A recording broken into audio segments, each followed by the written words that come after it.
more of a village than a town, Haenertsburg in Tzaneen is this week's featured tempting town.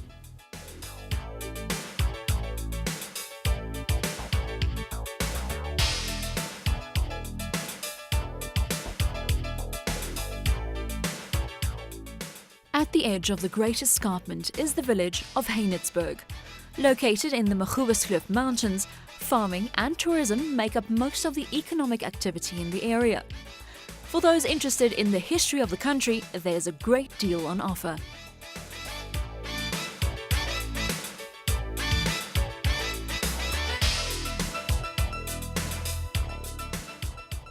Originally, this land belonged to the Magoebaskloof people. We're on the escarp, and if you go down to the low veld, that's where the Batlao people stayed. But this was Magoebaskloof territory. But they gradually moved away to the plains towards where today we have Polokwane, because of the weather, they say. It was too wet for them.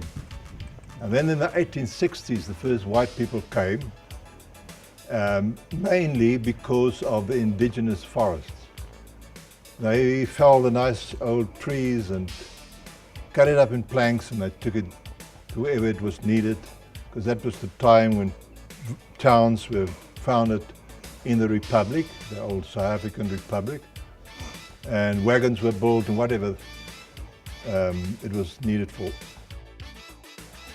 Haenertsburg was established in 1886 when Carl Ferdinand Haenert discovered gold here, but unlike Johannesburg, it never developed into a major city. You'll know that Johannesburg was founded more or less the same time. But Haenertsburg never grew because soon they realized that gold was much more payable to be found in the Witwatersrand. So most of the miners here moved to what then became known as Johannesburg. For nature enthusiasts and history chasers, the area abounds with such attractions. Professor Shongwian built this historic monument to chronicle the history of the area. After the Boer War, when the British had to build up the country again, as you know, it was in a terrible state after the war because the British used a scorched earth policy, destroying just about everything. In that period after the war, the British sent out officers to various parts of the country in charge of the rehabilitation program. And in our area, it was a man with the name of John Buchan. And John Buchan, at the time, I think, probably only wrote one book at that time. But after the war, when he went back to England, he produced quite a number of books. In fact, I think more than 40 books eventually written by him. Because of him being one of the first people to put us on the map, in referring to us in his books, we erected a monument also to John Buchan. And you know, that's quite something. I don't think you'll find anything anywhere else in the country a similar sort of monument. Farming is one of the main economic streams in the area. At the Wagrakbosch Organic Cheese Dairy, you can partake in organic cheese making. It's all done naturally as it would have been 100 years ago. So we do things pretty much in traditional fashion. As you can see here, this is like old Heidi's opa het gedoen, you know, sorry, like that. This is how they did it. And yeah, if it's something that's been going for 800 years in Switzerland, it's been going for probably 10,000 years in Mesopotamia, Iraq, that sort of area. So it's a very old process, and it's one way of preserving the summer surplus. If you've got too much milk, you can't drink it all and the rest. This is the one way of saving it for the winter. And the ones that Swiss make like this, they prefer to eat after 5 years. So I mean, it's a very stable, high protein food, good food source. If you've ever been curious about the cheese making process, there's a daily tour available.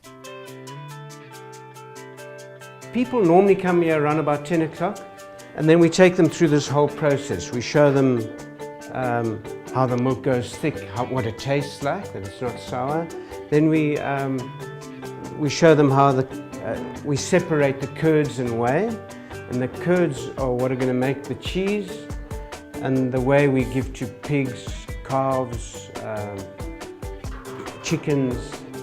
So it's still a good food source, but we use it to feed animals. You can make a second cheese out of that called ricotta.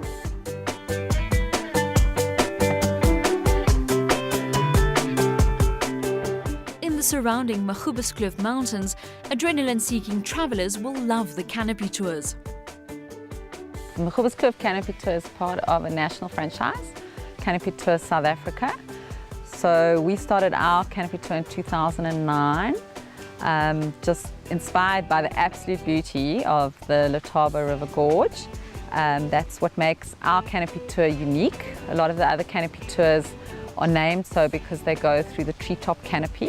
The one in Tsitsikamma was the original one in South Africa. Ours doesn't go through treetops, ours goes along the gorge, so it crosses from side to side on the river. Absolutely breathtaking scenery, beautiful waterfalls that you cannot see if you're not on the tour. The river is quite inaccessible, so that's what makes it quite unique. And we have a number of visitors. We have about 8,000 visitors a year. And those visitors, it's not just for canopy, we also do gecko tubing, abseiling, quad biking, paintball. We host school camps and corporate groups, and all of those things bring people here, but admittedly the canopy tour is by far everyone's favourite.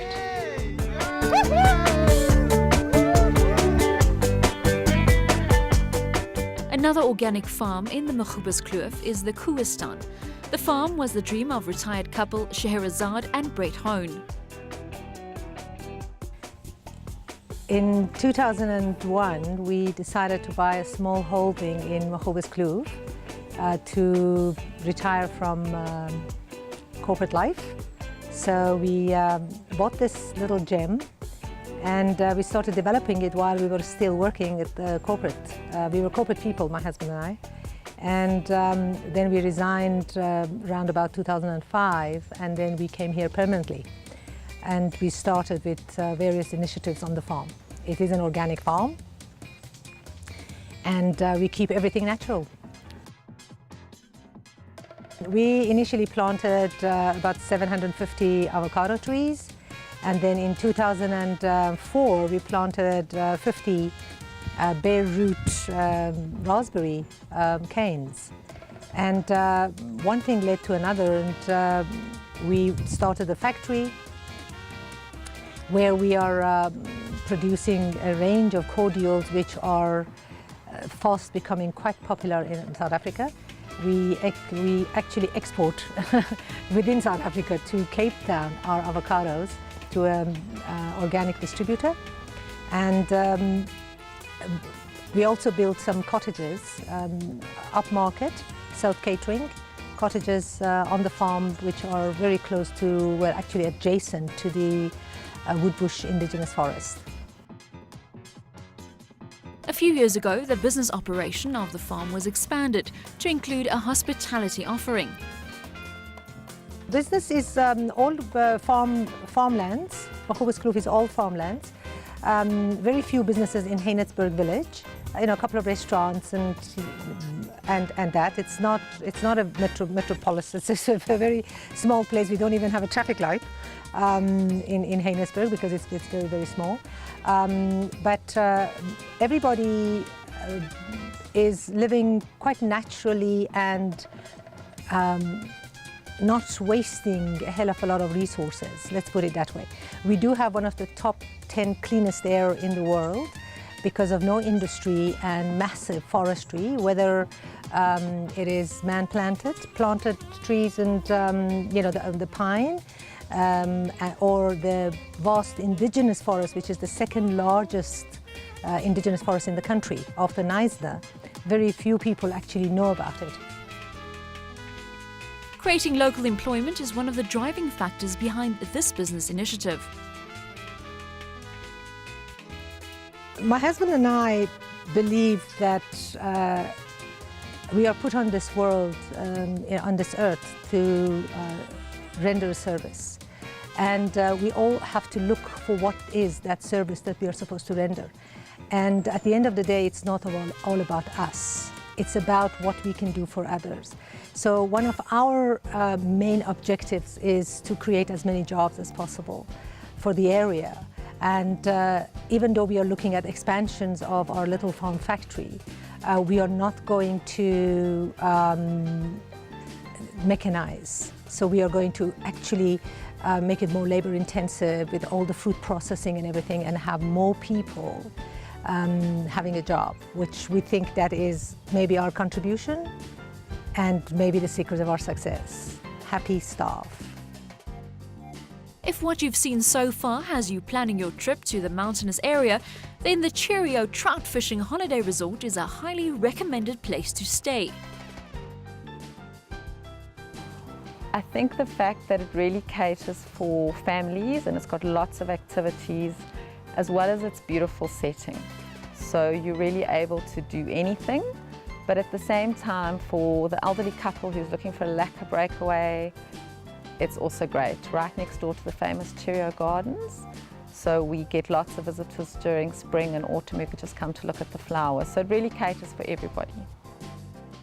There are activities to keep the entire family entertained. Cheerio Trout Lodge and Holiday Resort is really a family resort. It was built a number of years ago. It is actually a working farm that also has avos and timber on it. The resort is self-catering based, and it caters for couples as well as families with lots of kids. There's a swimming pool, tennis court, putt-putt course. Of course, being in the beautiful Cheerio Valley, there's lots of hiking, lots of beautiful gardens to visit. There's also the mountain bike trails, which is actually something that the Tourism Association has put together. So you can hike or mountain bike those trails from Cheerio, and you can do a 30k route if you're very energetic, or just an easy 5k route which remains on the property. And we also have fly fishing, which is quite a popular activity in the area. The Magoebaskloof Mountains that houses the hamlet of Haenertsburg is a family-friendly holiday destination with an array of outdoor activities and a great deal of history for the kids and parents alike.